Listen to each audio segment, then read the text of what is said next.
years old, and I just graduated from University of Richmond, and I'll be starting as an auditor at PwC in the fall.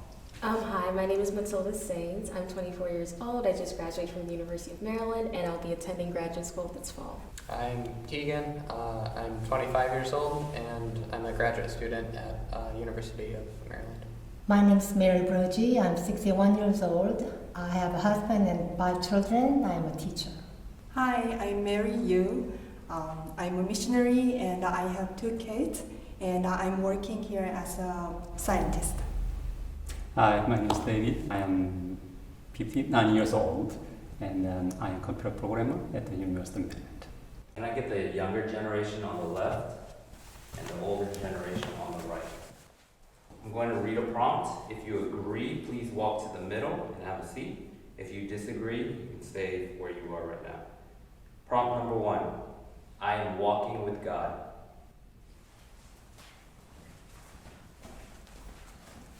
For me, walking with God means in all matters of life, whether it is good or bad, because I have experienced plenty of hardships and good times, but God has been my rock. But the daily thing I do to remind myself that I'm walking with God is always starting, the morning with prayer and daily Bible verse writing. That has been a really good foundation for me. I was a faithful churchgoer, but I never had a personal faith in God. But when I came to the U.S. 41 years ago, my brother-in-law suggested I study the Bible in English. I said, I know enough of, Bible, and it doesn't mean anything to me. I started reading the lecture, and I was fascinated. And that was all Genesis chapter 1. And I understood the Bible that one night at the desk at my sister's apartment. That is one of the most impressive things to me, that the senior missionary than me, that I was really impressed by their faithfulness before God, especially it looks very small, but doing the daily bread every day, I was really shocked that they are still doing it. Every time I do my devotions, I'm not always excited to do it, but I do it because I want to become like him and to become closer to him. I think before I used to think that walking with God was meaning to do everything perfectly, but what I'm realizing is even when you don't do things perfectly or life isn't in its perfect ideal circumstance, you can still walk with God by having faith in him and knowing that he's going to pull you through. So Yeah, that's a good point. Yeah. I kind of hesitated to come up here when I asked if you are walking with God, because sometimes I walk away from God. I stumble, I make mistakes, and then continue to sin. However, overall, because his love for me actually holds me to walk together with him and continually. So I cannot say I walk with God all the time, but he, as she said, he walks with me. I think there are things that I used to do, like going fishing on campus and things like that, and just talking with my coworkers, that I haven't been able to do. And I think that in my walk with God, I think maybe before I was kind of equating walking with God as just doing these things like witnessing. So I'm learning different aspects of what it means to really walk with God and to really, it's not just doing stuff necessarily, but really just having a constant faith, I think. You're talking about the relationship with him, rather than some activities. Yeah. There was I had a Facebook post or something about Christianity, and then there was one person in the program very loudly said, it was in a lounge where everyone was there, and he very loudly said it was hey, aren't you a Christian? And then he said what my Facebook post was about, and I was just well, yes. I was okay. And then just from that moment, it was everyone just labeled me as the Christian and the whole group. I am comfortable evangelizing. But I have a question, at what level? Okay. It's up into your interpretation. That's it.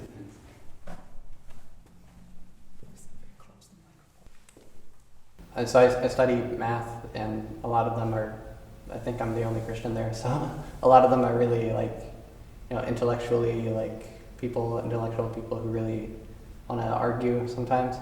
So it was kind of hard at first. At some point, it was a really good mission field. So recently, Coin has been doing evangelism training. We learned this 5-finger way of explaining the gospel. So the thumb is heaven, the index finger is man, and then you have God, Christ, and then faith. And so you're able to explain the gospel in a way that's memorable by just referring to your hand. And we actually did it a couple days ago. And for me, what I really liked about it is that we're not trying to force the gospel down anyone's throat. In fact, we even asked them what's your faith experience and what's your faith walk been like? It allows us to share the truth, but also in a way where it seems loving. And I feel like in our society that hasn't always been the case. So that's I feel more comfortable evangelizing nowadays. So for you, what does evangelizing mean, and how do you do it? I actually hesitated a lot because I initially thought evangelizing UBF was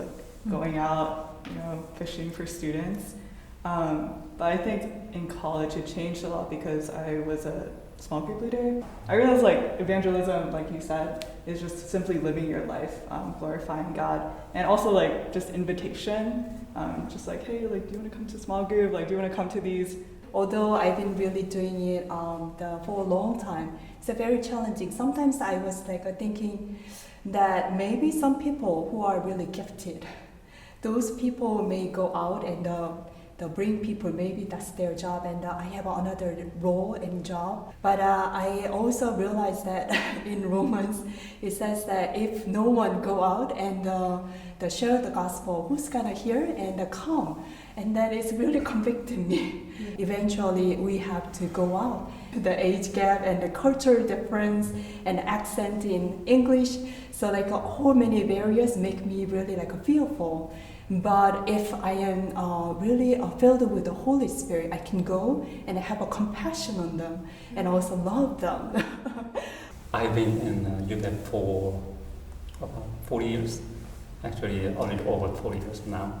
And then I began to preach the gospel my freshman year. It's almost 4 years. I did that not because I was enthusiastic about it, but because I was told to do. And I felt I was obligated to do so. So now I'm comfortable with preaching the gospel, however, not completely, because of the kind of age gap, those generation gap, whatever. I think the generation has changed. The time has changed. There was a time where we could just go out and preach and shake the Bible and people listened, right? But I don't know, in 2021, the text is the same, right? We have the Bible, that is the foundation. But how we disclose the text, how we reach to the students, this should be different because the generation has changed. Like I said, when I first came to Maryland, there was a guy on campus with a Bible, I think his name was Tom, and people just flocked to him and listened and asked Mission Elijah, Mission Jacob. People listened, but it's a different time. So contextualizing can mean, whatever on their level. So usually when we go out fishing, especially old generation, would you like to study Bible? So I know that's not the only way that we should say something else, but we don't know what to say actually, honestly. So please help the old generation what to say, how to invite students. We used to visit them on their dormitories, bring them in my car. Total stranger that we just met, and they would get in my car and come to the Bible center or church. But we don't do that anymore. They think that you are kidnapping. During the first week of orientation, like, we were like, yeah, we're really lonely. like it's really scary to be out here alone. Having people like come up to you and actually try to know who you are rather than just like giving them the Bible and like, do you want to study Bible with me? Yeah, just being able to like recognize like, oh, you're hurting too. You're also, you feel lonely. And I want to offer you this book of hope and of joy and like the gospel. The way that I was invited to the one-on-one Bible study as well as UBF, Missionary Maria Kim, she just came up to me and she started asking me about what I was doing in school and, oh, here's some ideas you can consider. And I think through that, I was like, oh, wait, she's actually interested in who I am as a person, so maybe I should do Bible study with her. Because there are many campus ministries that would come up to me and stuff, and I would just be like, no, I'm okay, I'm fine. But it was different because she was actually interested in me, and it wasn't like she was selling something to me. She wanted to know who I was as a person and then offer me the Bible as a way to help me. So I feel like Missionary Maria is like, she's like a second mom, she's like a confidant, she's like a best friend, like she's so many things to me in so many ways. Even, I remember the first, I want to say the first 6 months that we were doing Bible study, I'm like, I feel like you're like my therapist because I just tell you everything. And also she's like a mentor as well because she'll give me godly wisdom and godly advice. And so I think because we started out on, okay, so like, where are you at in your life and what do you need right now? And oh, these are your questions, let's deal with them one by one. It's just grown into a relationship where I can be open and honest and really just trust like, okay, this person wants the best for me. It is more challenging to be a believer in college today.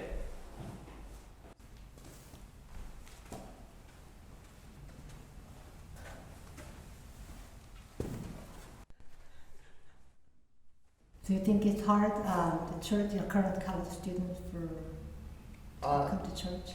I think so. I mean, I kind of hesitated coming up because I realized I'm probably too young to know what it was like in the past. It is harder and more people are leaving the faith, especially when they come into college. I think it's more so like a cultural thing. Like, cause I guess I've been in college for like, I don't know, maybe 8 years now. So I guess, okay, maybe I do like have a little bit of an idea. I did feel more comfortable, holding my beliefs. Then now I feel like it's much more one-way thinking. In comparison with our generation, this generation is much harder time to keep their faith in college or come to know Jesus Christ. And the statistics show that the numbers that amazing, it's shocking actually. 80% of the children who used to go to church, actually they leave church when they enter the college. But that has happened in every generation. Yeah, honestly, in UVF, there are children they're having some hard time in college to get to keep their place. That's true actually. So that's kind of one of the problems most of the missionaries, parents, are having now actually. Especially like young people living in America, they live in abundance. And when I'm looking at my kids, they have everything. I didn't have it. So I feel like they should really be thankful to God and to parents.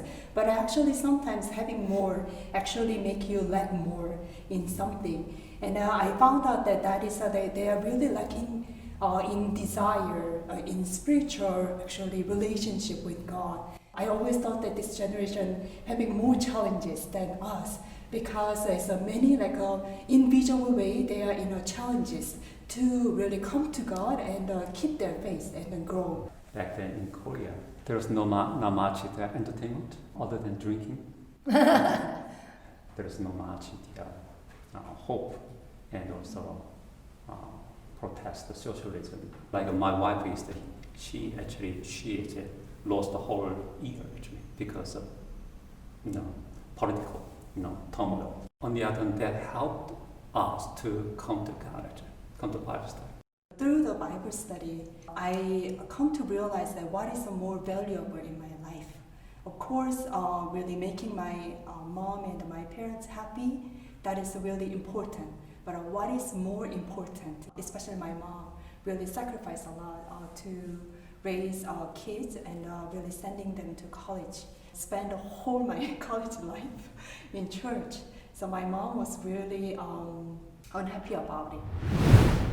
When I actually entered the college, it was my surprise that actually college was like a desert. That I was disconnected from my home church and my area, and all kids that came to my program, they are very pretty and then they are able, and wow, so I feel like I'm very inferior to them. So that was the beginning, and then God really used that my a thirst and all those emotional feelings that seek for God again.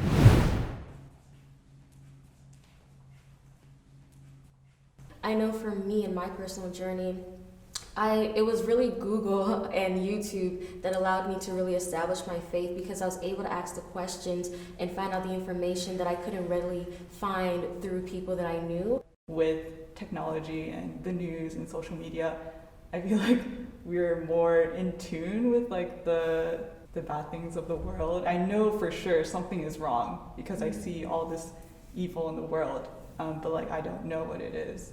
We all, we're all sinners.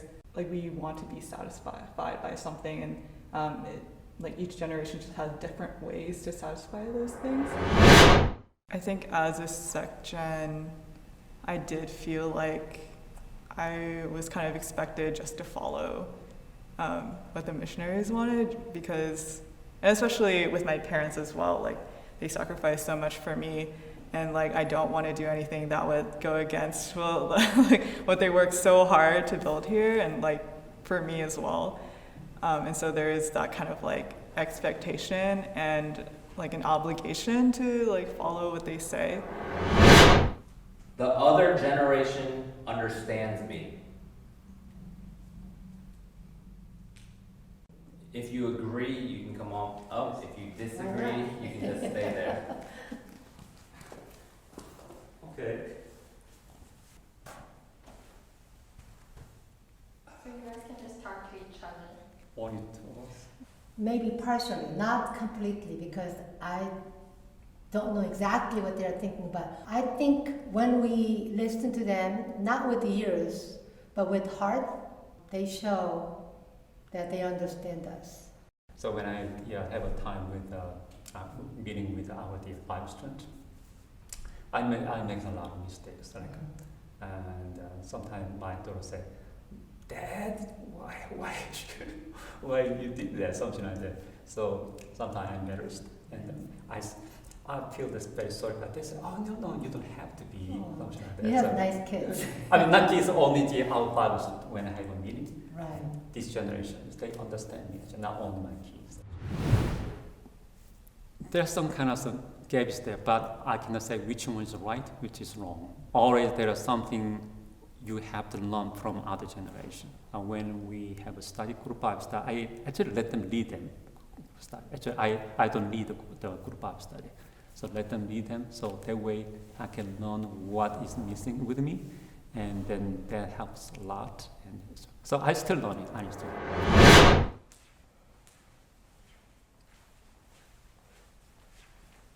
So with the older generation, I think maybe it's much more very devoted people who are still here just as time goes on.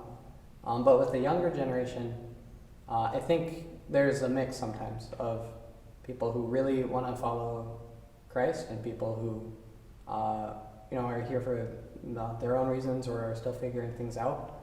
And I think sometimes when the older generation understands the younger generation, there's this mixed bag. I think sometimes there are some missed opportunities if there's just a blanket